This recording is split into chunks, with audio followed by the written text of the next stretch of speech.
Dadagdag ang mga reklamong perjury, obstruction of justice, falsification by a notary public at use of falsified document sa mga inaharap ni dismissed Bamban Tarlac Mayor Alice Guo. Patuloy ring inimbestiga ng alegasyon na isa umanong Chinese spy si Guo na marina niyang itinanggi. May unang balita si Salima Refran.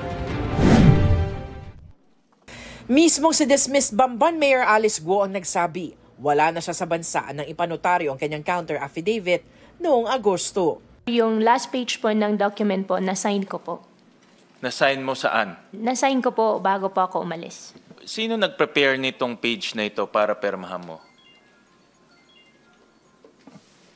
Sen, may kaso na pong sinampa po sa akin na invoke my right po.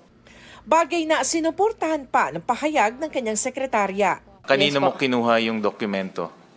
Nasa drawer po niya, Your Honor, sa room po niya. Ang sabi po niya, i-attach ko daw po sa last page nung affidavit po niya. Taliwas ang lahat ng ito sa dapat naging proseso sa pagnonotaryo. Biktima po ako.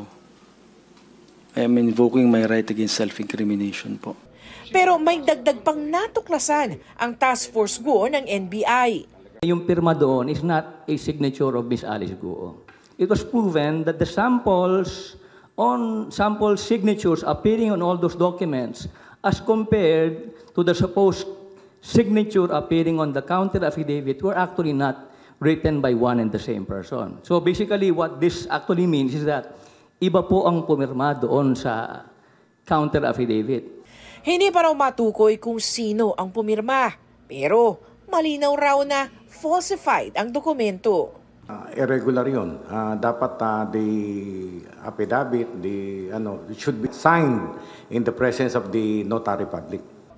Nahaharap si Guo o Guo Waping sa mga reklamong perjury, obstruction of justice, falsification by a notary public at use of falsified document. Dawit rin si Attorney Elmer Galicia ang nagnotaryo sa counter affidavit. Mga tauhan ni Guo ni si Kat Salazar na umano'y body double ng dating alkalde, isa pang staff na si Geraldine Pepito, pati na ang sekretarya ni Sual Pangasinan Mayor Liseldo Calugay na si Cheryl Medina, at ang isang kadante na kumausap umano kay Attorney Galicia. Pinaharap rin sa disbarment case si Galicia sa Korte Suprema. It's to our fellow lawyers that we should obey the law. And if you are caught doing something, it will be dealt with severely. Dagdag ang mga reklamong ito sa mga legal na kinakaharap ni Guo. Gayunman, dadaan muna sa evaluation ng National Prosecution Service ang mga reklamo bago isalang sa preliminary investigation. Samantala, patuloy ang investigasyon kay Guo, pati na rin ang mga alegasyon na isa umano siyang Chinese spy. These allegations are very serious allegations. We take them seriously. It's number one. Especially espionage is involved. Maging Department of Foreign Affairs, minomonitor na rin ang mga ulat ukol sa umano'y foreign covert operations sa bansa.